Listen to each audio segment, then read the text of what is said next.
এর আগে নিশ্চয়ই ভিডিওগুলো করেছিলাম, তোমরা নিশ্চয়ই দেখেছো। তো আমার কিন্তু কার্ডিনাল খুবই সুন্দর রয়েছে, কার্ডিনালে কিন্তু কোনো প্রবলেম নেই।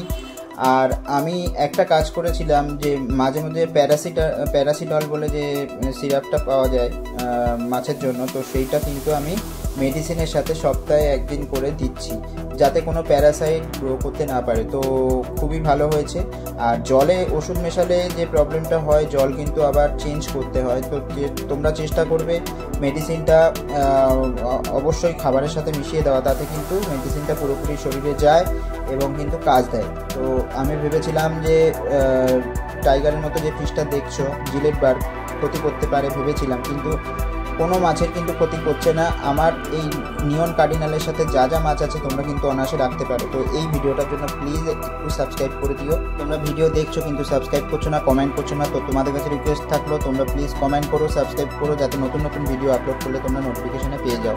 আর এত সুন্দর ভিডিও তোমাদের কাছে তুলে ধরেছি, এটার জন্য কিন্তু প্লিজ তোমরা অন্তত কমেন্ট করে জানিও যে তোমাদের কেমন লেগেছে প্ল্যান্টেড অ্যাকুরিয়ামটা। আশা করি কিন্তু ভালোই লাগবে। আর তোমরাও একটা আইডিয়া পাবে যে কী গাছ দেওয়া যেতে পারে, কীভাবে সাজানো যেতে পারে, সেটা কিন্তু ভিডিওটা থেকে তোমরা নিশ্চয়ই বুঝতে পারছো। তো আজকের এ পর্যন্তই, দেখা হচ্ছে নেক্সট ভিডিওতে।